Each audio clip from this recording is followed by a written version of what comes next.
আসসালামাইকুম and welcome to another vlog. আজকের ব্লগে চলে এসে বললাম রান্না করতে, মশলাপাতি নিয়ে অনেক মজা করে রান্না করব। এটা হচ্ছে আপনাদের দেখো, এটা হচ্ছে আমাদের রান্নার জিনিস, দেখেছেন সুন্দর না?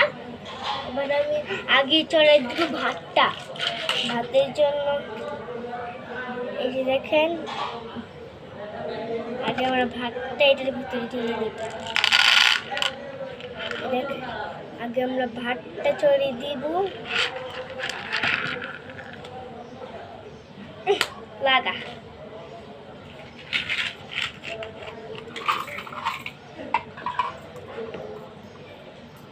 এখন আমি আমার ভাতগুলো চড়াই দিব। বাই ফেরা গেছে গা, এ দেখেন কত সুন্দর সুন্দর ক্লিপস, এগুলো চড়িয়ে আমার এইগুলি নিয়ে ভাতটা চুলাটা অন করে দিই। অন করে দেওয়া শেষ হচ্ছে ভাতটা, এবার ঢাকনাটা নিয়ে ভাতের উপর দিয়ে লাগিয়ে দিলাম। এবার ভাতটা রান্না হতে স্টার্ট। এবার আমি তরকারিটা বানিয়ে নেব। গরু মাংসের তরকারি, আজকে তো শুক্রবার, গরু মাংসের তরকারি দিয়ে ভাত খেলে অনেক মজা লাগে। আগে আমি মশলাটা দিয়ে দিব, যে দেখেন কত রকম মশলা, এগুলো দিয়ে দিলাম। দেওয়ার পরে একটু লাড়াচাড়া করে দিই। এই যে এগুলো হচ্ছে কি জানি বলে, এগুলো দিয়ে দিলাম। আর আর এগুলো দুটো দিয়ে দিলাম গরম, এই যে এগুলো দুটো দিয়ে দিলাম গরম মশলা, কিন্তু এটার নাম জানি না, আপনারা জানলে বলবেন। এগুলো মশলা না, আর একটা মরিচ দিয়ে দিলাম। এখন ভাই ওটা কোথায়, এখন লাগা দিই। ভাই গরু মাংসের তরকারি ভালো, গরু মাংস না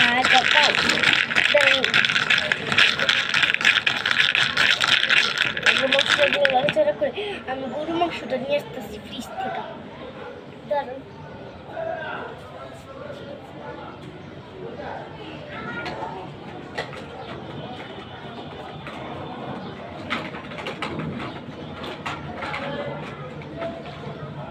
হায় কপাল কি ভাগ্যটা, ফ্রিজের সামনে যা দিয়ে যে নাই গরু মাংস, কি করবো, মাছই নিয়ে এসে পড়ছি, মাছ করবো আজকে। ভাগ্যটা এই যে দেখেন কত ঘ্রাণ আসতে আসছে। চুলাটা অন করে দিলাম, নাড়াচাড়া দিয়ে ঢাকনাটা,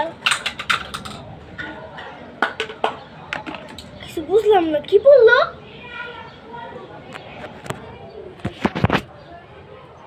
দেখছেন কি পড়ে গেছে গা, হালো এই যে দুধের আটার প্লেট নিয়ে আসে, জানি না কত ঘন্টা পর।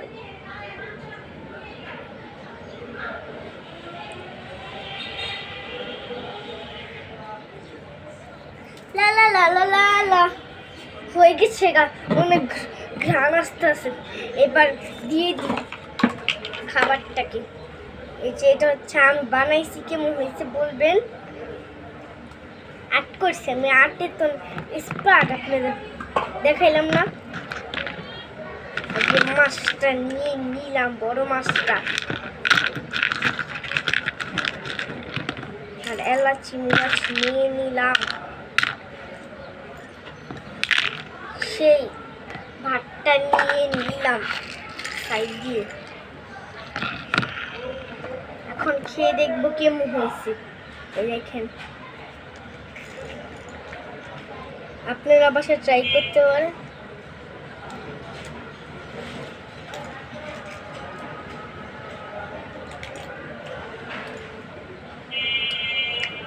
আমি আসলে খাসি, এই যে দেখছেন।